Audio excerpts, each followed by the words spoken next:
Welcome back to my YouTube channel, Smart Riza YouTube channel, the best video ever. My viewers, leo ningetaka tuangalie kwa relationship. Nani anafaa kuplay part kubwa, mambo na responsibility na hiyo majukumu yote ya nyumba. Because nowadays nasikia people saying, I don't know why are they saying so at 50-50. Watu wagawanye 50-50. Okay.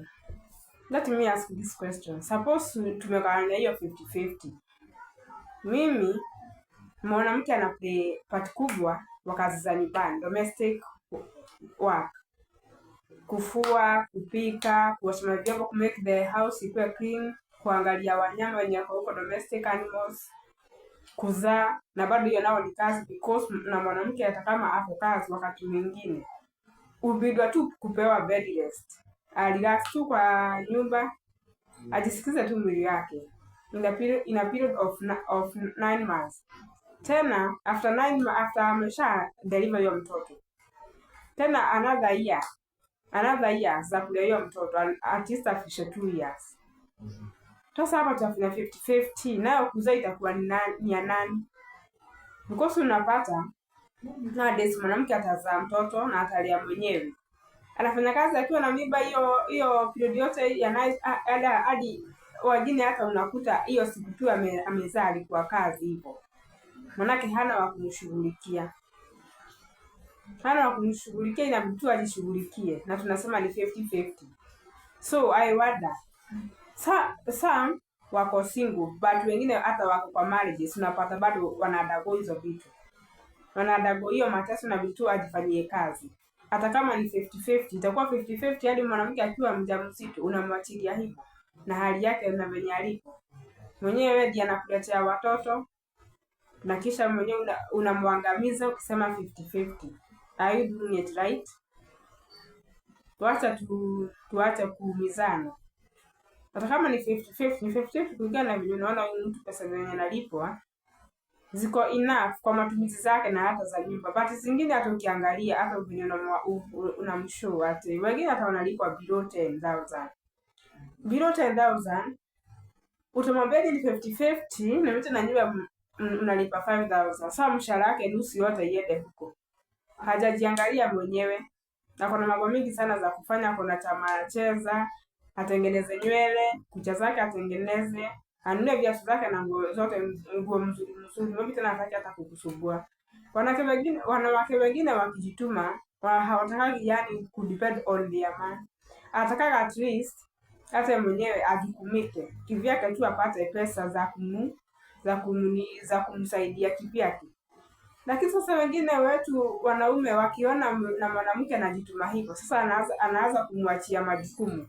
Sasa utakuwa unalipa nyumba, ama ununue chakula, ama usaidie na kulipa fees, ama kama mko na mfanyakazi aanze na kumlipa. I wonder why do you do such kind of thing? Na man ndiye kichwa. Man always ni kichwa na anafaa kuwa provider.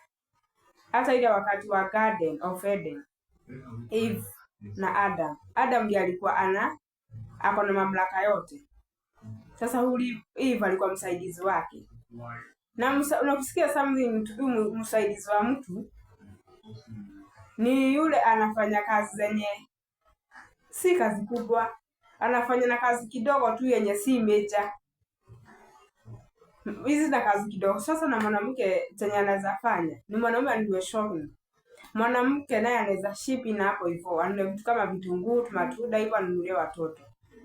But hiyo kumwambia yeye anunue chakula, utakuta hata siku zingine mnaacha. Maana hizo vitu hazikuwagi ndani za wanawake, wacha niwaambie. Hata mwanamke mwenye anatumia pesa zake, haikuwagi ni hali yake. Ila hiyo sio furaha yake. By the way, mwanamke hujienjoy sana na husikia raha sana akikula pesa ya mwanamke ya mwanaume wake. Maana hujisikia raha na anaona kweli anapendwa. Na kweli anashughulikiwa vizuri. Ile wakati anafanya hizo maneno. But ile wakati tunamwambia hata yeye ajukumike. Ati 50-50 I don't know. Hiyo hapo heshima hakuta kuna siku fiti. Manake hata akikosa, manake mshamwambia ni 50-50. Ile wakati atakosa hata kwa bidii kwa maneno mengine mwenye atampea. So, wanaume tungeni sana. Kama unataka kuwa na ndoa nzuri na ukiwa wa kuheshimika kwa familia, jitume vizuri. Make sure umelipa nyumba kama mnalipa nyumba. Bili zote, stima, maji lipa fees ya watoto, kama kuna mfanyikazi lipa, shopping lipa, nunua shopping na vitu za nyumba ununua. Maana kama hutanunua vitu za nyumba, unajua sasa huko ni kama wewe unakosa kukaa. So, na ndio upate hizo heshima zote. Fanya hiyo maneno. Na kama hutaki kufanya, utapata wakati mwingine unafanywa hata bila kutaka, hata bila nakujua utakuta unafanywa. Manake mwanamke aidagi na kwa mwanaume amsaidie, ni asaidike kwake. Mostly hiyo ndio kitu inakuwa percentage kubwa ya wanawake. Ni hadi ajue hapa hivi sasa mimi sitakuwa nalipa nyumbani kwa kazi, but sasa nyumba sasa nimeleta sasa kwa nisaidia kulipa. At least atansomesha mtoto. Hiyo vitu by that hizo zinakuwa in our mind. Let me tell you. Mostly wasichana wengi wako hivyo percentage kubwa.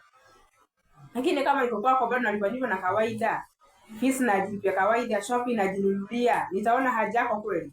Plus sitakuwa naona wewe, hata sitakuwa nakwenda darasa kuona wengine wenye wananiambia hizo vitu nzuri. Maana sasa wewe ushaniambia ni 50-50. 50-50 yenyewe sioni kama nitaiweza, maana wanawake wana matumizi mengi sana ya pesa. Nasema mwanamke akiolewa, mambo yake sasa yenye alikuwa ameplan akiwa msichana ama atakuwa mtoto mdogo, imefikia hapo, hata kuna plan zake zenye anapanga za maisha yake. So ni siku kuja kumwekea mkakati na ile wakati uko na mgwao uko umemwambia itakuwa hivi na hivi, all of a sudden umegeuza. So make sure mwanaume unawajibika fully kwa marriage. Jo hiyo ndoa hata isimame vizuri. Jo hata yule na mwanamke akuogope kukufanyia hata vituko. Na sasa huyu bwanangu hakuna kitu nakosa kwake, mbona nifanyie hivyo? Kama ako na akili poa na kama ako na heshima na kama anakupenda kweli atafanya hizo vitu. Make sure unamprovide kila kitu. Whether ako na ball, whether hana, whether ako na watoto, whether hana, wewe be there for her. Msupport na kila kitu ambacho uko nacho. Si unanunua gari unabeba side chick wewe, hakuna wakati utaibeba, unabeba tu mkienda mazishuko ya familia. Ndio watu waone mko kimoja. Ama mwingine tu anakubeba ile wakati mnaenda kwa kanisa, mkishatoka hapo basi anakufikisha kwa nyumba, hata ingia na kwa gate na kabla hata mimi kuna tunakutana naye niko na shughuli fulani sijui za kazi sijui nini. Na watu wengine msukue watu wa kutekea watu advantage, maana ile wakati uko free kazi unaenda kufanya. Hata kumchosha tunaona sasa huyu Junifara hata nimwambia tumeenda kazi basi sijaenda huko, ndio mambo zangu.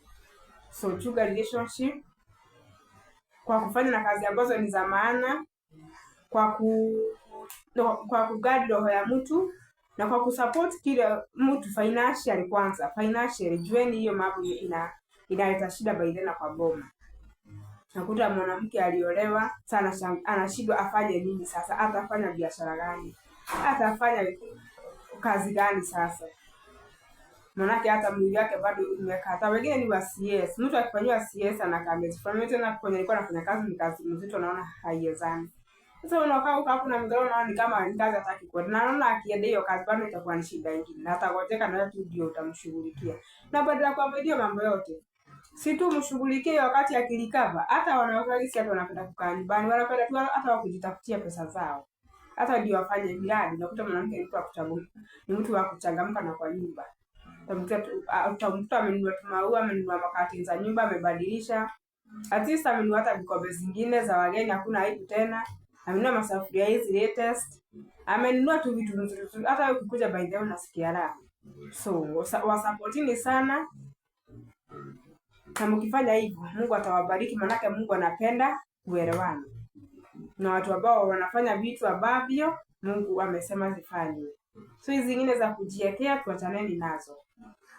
So thank you guys for watching my videos. Continue watching, subscribe, like and share. Na Mungu awabariki sana, na wapenda by the way na nawaezi. Thank you, bye bye. Let's meet in the next video. Thank you very much. Bye.